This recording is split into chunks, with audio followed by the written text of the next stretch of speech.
आज चुनाव आयोग ने 4 राज्यों और 1 केंद्र शासित प्रदेश के विधानसभा चुनाव की तारीखों की घोषणा कर दी है। असम में 3 चरण में चुनाव होंगे। पहले चरण के 2 मार्च को नोटिफिकेशन जारी होगा। 47 सीटों पर चुनाव होंगे। 9 मार्च नामांकन की आखिरी तारीख है। वहीं 12 मार्च तक पर्चा वापसी होगी। 27 मार्च को मतदान होगा।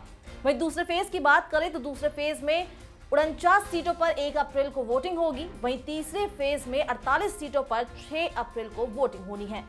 केरल में सिंगल फेज में चुनाव होगा, जहां 12 मार्च से नामांकन शुरू हो जाएगा। 22 मार्च तक पर्चा वापसी और 6 अप्रैल को वोटिंग होगी। इसके साथ ही केंद्र शासित प्रदेश पुडुचेरी में भी 1 चरण में चुनाव होगा।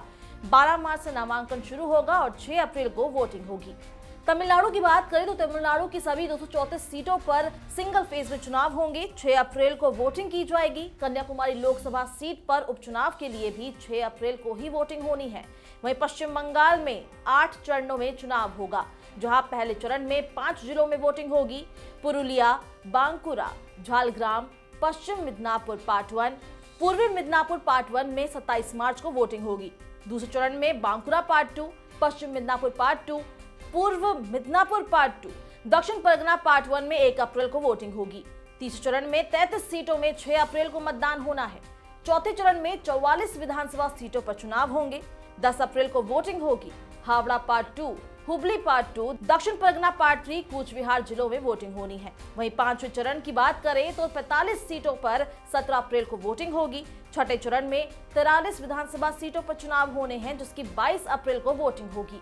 7वें चरण में 32 सीटों पर 26 अप्रैल को मतदान होना है। 8वें और आखिरी चरण में 35 सीटों पर चुनाव होगा। यहाँ 29 अप्रैल को वोटिंग की जाएगी।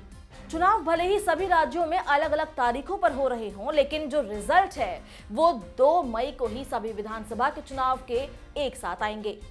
अब देखते हैं क्या है मौजूदा समीकरण।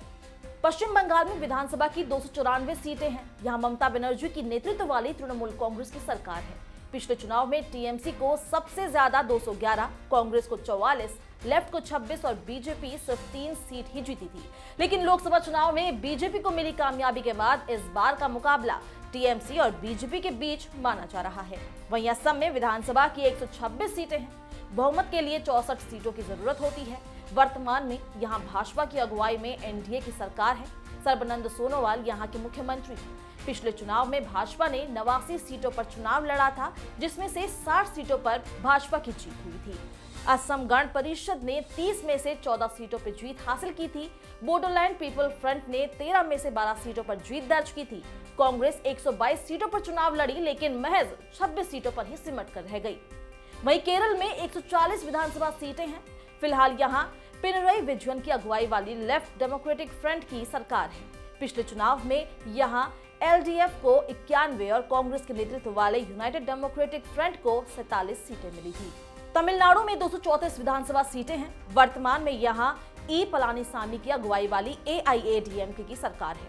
भाजपा का उसके साथ गठबंधन है। पिछले चुनाव में एआईएडीएमके को 136 और मुख्य विपक्षी पार्टी डीएमके को 98 सीटों पर जीत हासिल हुई थी। पुडुचेरी में 30 विधानसभा सीटें हैं। यहाँ राष्ट्रपति शासन लागू है। पिछले दिनों कांग्रेस डीएमके गठबंधन वाली सरकार यहाँ पर गिर गई थी। आपको बता दें कि वी नारायणसामी के नेतृत्व वाली कांग्रेस सरकार ने 22 फरवरी को विश्वास मत से पहले ही इस्तीफा दे दिया था। और अगर आपको ये वीडियो पसंद आया तो आप इसको लाइक और शेयर कीजिए और ज्यादा अपडेट के लिए हमारे दैनिक जागरण के YouTube चैनल को सब्सक्राइब कीजिए और बेल आइकन पर क्लिक करना ना भूलें।